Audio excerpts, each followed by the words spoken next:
आइए सुनते हैं सोमवती अमावस्या की कथा। जब भी अमावस्या तिथि सोमवार के दिन पड़ता है तो इस दिन को सोमवती अमावस्या के नाम से जाना जाता है और इस दिन विशेष करके स्त्रियां अखंड सौभाग्य की प्राप्ति के लिए, सुख समृद्धि की प्राप्ति के लिए व्रत को धारण करती है। वैसे अमावस्या तिथि का दिन, जो कि इस दिन का स्नान, दान और पितरों के श्राद्ध तर्पण आदि करने का विशेष महत्व माना गया है, लेकिन वहीं पे सोमवार के दिन पड़ने वाली अमावस्या तिथि को इस दिन स्त्रियां अपने सौभाग्य में वृद्धि के लिए व्रत को धारण करती हैं और पीपल वृक्ष के नीचे बैठ करके वहाँ पे गौरी गणेश का पूजन करती है, भगवान शिव, माता पार्वती तथा लक्ष्मी नारायण का पूजन करती है। सोमवती अमावस्या तिथि के दिन इस दिन पूरे विधि विधान के साथ पीपल वृक्ष का पूजन करना चाहिए।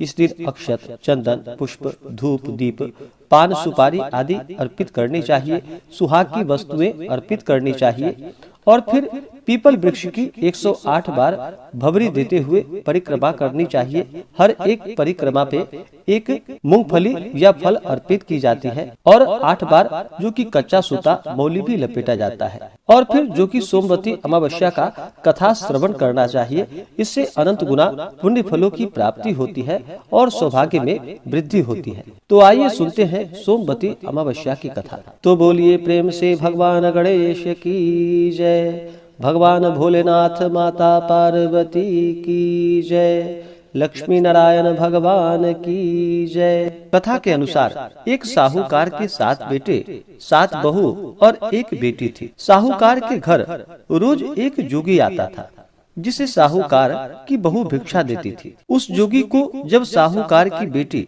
भिक्षा देने के लिए आती, वह उससे भिक्षा नहीं लेता था और कहता था, तेरे भाग्य में सुहाग के जगह दुहाग लिखा है।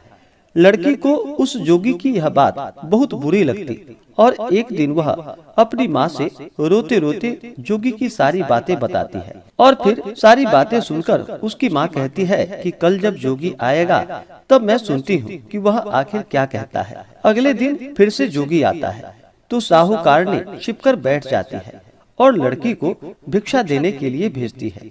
जोगी उससे भिक्षा नहीं लेता और फिर से वही बात दोहराता कि तेरे भाग्य में सुहाग के बजाय दुहाग लिखा है। लड़की की माँ बाहर निकलकर आती है और जोगी को कहती है कि एक तो हम तुम्हें भिक्षा देते हैं और तुम हमें इतनी बातें कहते हो, ऐसी बात क्यों कहते हो? जोगी कहता है, इसके भाग्य में जो लिखा है मैं वही सच आपको बता रहा हूँ। सारी बातें सुनने पर लड़की की माँ कहती है कि जब तुम्हें सारी बातें पता है तो इसके बचने का कोई उपाय भी अवश्य ही पता होगा। जोगी कहता है कि 7 समंदर पार एक धोबन रहती है जिसका नाम सोना है। वह सोमवती अमावस्या का व्रत करती है। अगर वह आकर इसे फल दे दे तो ही इसका दुहाग टल सकता है, अन्यथा विवाह के समय सर्प काटने से इसके पति की मृत्यु हो जाएगी। सारी बातें सुनकर माँ रोने लगी और सोना धोबिन की तलाश में निकल गई। चलते चलते रास्ते में तेज धूप पड़ रही थी, जिससे बचने के लिए वह एक पीपल के वृक्ष के नीचे बैठ गई। उसी वृक्ष पर एक गरुड़ के बच्चे अपने घोंसले में था और फिर एक सर्प आया और गरुड़ के बच्चे को खाने के लिए लपका, लेकिन साहूकारनी ने उस सांप को मारकर बच्चों की रक्षा की। कुछ देर बाद गरुड़नी आई और सब जगह खून देखकर साहूकारनी को चोंच मारने लगी। साहूकारनी बोली कि एक तो मैंने तेरे बच्चे को सर्प से बचाया और तू मुझे ही मार रही है।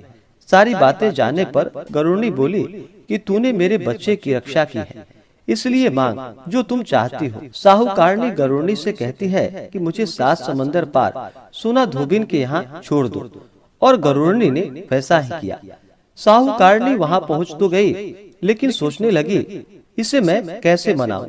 सोना धोबिन की 7 बहुएं थी, लेकिन घर के काम को करने के लिए सदा ही आपस में लड़ती झगड़ती रहती थी।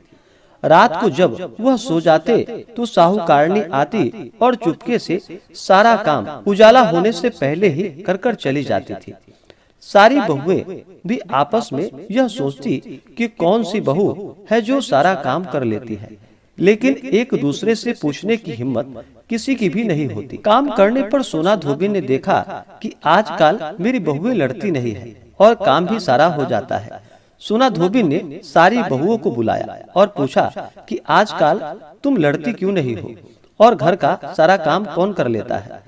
बहुएं सास से झूठ कहती हैं कि लड़ाई करने से क्या फायदा, इसलिए हम मिलकर काम कर लेती हैं।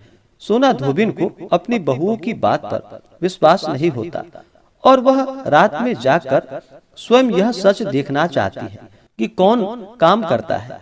रात होने पर सोना धोबिन छिपकर बैठ जाती है, देखो कौन सी बहू काम करती है। रात हुई तो वह देखती है कि एक औरत चुपके से घर में घुसकर उसके घर का सारा काम कर दिया और जाने की तैयारी में ही लगी हुई थी। जैसे ही साहूकारनी जाने लगी तो सोना धोबिन उसे रोकती है और पूछती है कि तुम कौन हो और क्या चाहती हो। साहूकारनी कहती है कि पहले तुम वचन दो तब बतलाऊंगी। वह वचन दे देती है। तब साहूकारनी कहती है कि मेरी बेटी के भाग्य में दुहाग लिखा है, लेकिन तुम सोमवती अमावस्या का व्रत करती हो, मेरे साथ चलकर उसे सुहाग दे दो। सोना धोबिन वचन से बंधी थी तो वह साहूकारनी के साथ चलने को तैयार हो जाती है। जाते हुए सोना धोबिन अपने बेटे व बहुओं से कहती है कि मैं इस औरत के साथ इसके बेटी को सुहाग देने जा रहा हूँ, लेकिन अगर मेरे पीछे से तुम्हारे पिताजी मर जाएं तो उन्हें तेल के कूपे में डालकर रख देना। धोबिन साहूकारनी के घर पहुंच जाती है। साहूकारनी अपनी बेटी का विवाह करती है तो फेरों के समय सोना धोबिन कच्चा करवा, दूध तथा तार लेकर बैठ जाती है। कुछ समय बाद सर्प आया और दूल्हे को डसने लगा तो सोना धोबिन ने करवा आगे कर तार से सांप को बांध दिया और सर्प मर गया। तब सोना धोबिन ने लड़की को सुहाग दिया और कहा कि जितनी अमावस्याएं मैंने की हैं, उन सभी का फल साहूकारनी की इस लड़की को मिल जाए। अब आगे जो अमावस्याएं आएंगी मैं उसे करूंगी, उसका फल मेरे पति व मेरे बेटे को मिले। सभी लोग सोमवती अमावस्या की जय जयकार करने लगे। सोना धोबिन अपने घर वापस जाने को तैयार हुई तो साहूकारनी ने कहा कि तुमने मेरे जमाई को जीवन दान दिया है, इसलिए तुम जो चाहो मांग लो। सोना धोबिन बोली कि मुझे कुछ नहीं चाहिए और वह चली गई। रास्ते में चलते हुए फिर से सोमवती अमावस्या आ गई। उसने पीपल के पेड़ के नीचे बैठकर कहानी कही, व्रत रखा और पीपल पेड़ की 108 बार परिक्रमा की। पीपल के पेड़ की पूजा के बाद वह घर जाती है तो देखती है कि उसका पति मरा पड़ा है। अब रास्ते में जो सोमवती अमावस्या उसने की थी उसका फल अपने पति को दे दिया, जिसके प्रभाव से वह पुनः जीवित हो गए। सब कहने लगे कि तूने ऐसा क्या किया जो तेरे पति जिंदा हो गए। वह कहती है कि मैंने तो कुछ ऐसा नहीं किया, बस रास्ते में सोमवती अमावस्या आ गई थी जिसका मैंने व्रत किया। कहानी कही और पीपल के वृक्ष की 108 बार परिक्रमा की। अब सारी नगरी में ढिंढोरा पिटवा दिया गया कि हर कोई सोमवती अमावस्या का व्रत करे, पूजा करे और व्रत रखकर कहानी कहे और सुने और पीपल के वृक्ष की 108 बार भवरी देकर परिक्रमा करे। हे सोमवती अमावस्या, जैसे आपने साहूकार की बेटी का सुहाग दिया वैसे ही सबका देना।